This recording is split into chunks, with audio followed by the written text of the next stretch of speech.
One two three, ওরে রে।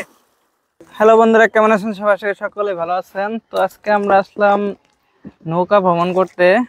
এই যে নৌকাটা দেখতে পাচ্ছেন, আর এই যে নদীর নাম হচ্ছে নাঙ্গিলা নদী। তা যমুনা নদীর একটা শাখা।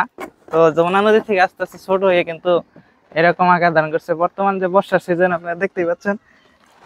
এই দেখেন এখানকার কি অবস্থা, বাড়িঘর ভেঙে যাওয়ার কারণে কিন্তু সবাই এখানে আশ্রয় নিয়েছে। একদম পানিতে ভরপুর হয়ে গেছে। হ্যাঁ, এই যে করে ঘরের মতো বানিয়ে কিন্তু তারা এখানে আশ্রয় নিতেছে। এই হচ্ছে পরিস্থিতি। দেখেন এই যে এটা হচ্ছে খরা।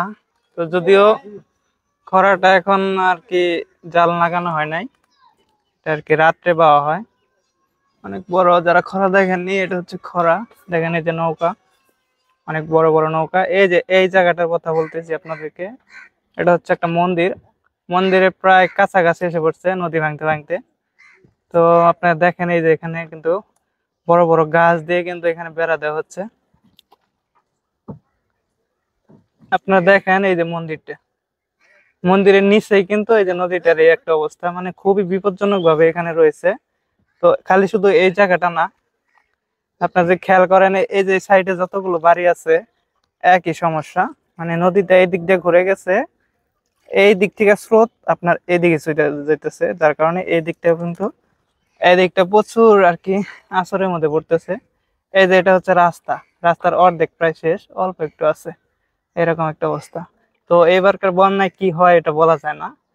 তো এটা হচ্ছে নদীতে শিবজাল, দেখেন শিবজাল কিন্তু রেখে দিয়েছে, যেহেতু নতুন পানি আসছে এখন কিন্তু মাছ এরকম নাই। এরপরে কিন্তু রাত্রে রাত্রে এগুলো আর কি বাওয়া হয়। এই যে বাড়িটা দেখেন অর্ধেক শেষ, উঠান কিন্তু প্রায় শেষ একদম। এই হচ্ছে নদীর ভয়াবহ রূপ। বন্ধুরা, এই মুহূর্তে একটা অসাধারণ ঘটনা ঘটে যাচ্ছে। দেখেন এই যে স্রোতটা দেখতে পাচ্ছেন। তো এই মুহূর্তে এই যে দিকে তাকাও, এই যে আমাদের চ্যাম্পিয়নে কিন্তু মেসি ছোট ভাই, ফুটবল খেলা অনেক পারদর্শী। সে এখন চ্যালেঞ্জ নিচ্ছে যে এই নদীটা পার হবে। দেখি কিরকম পারো তুমি। কোন সাইড দিয়ে দিবা লাভ? দাও দাও, ওয়ান টু থ্রি, ওরে রে। দেখেন ওই যে নদী পার হয়ে যাচ্ছে, অনেকটা স্রোত আছে, যদিও নতুন নাইরা। দেখেন এই যে এখানে কি একটা অবস্থা, কাঠ ফাটা রোদ, উপরে নৌকা, নৌকা সামনে আর এগোচ্ছে না। বইটা দুইটা নাও। তো রোদ, প্রচুর রোদ, এই কারণে কিন্তু আমরা সামনের দিকে আগাতে পারছি না, হরান হয়ে যেতেছি প্রচুর।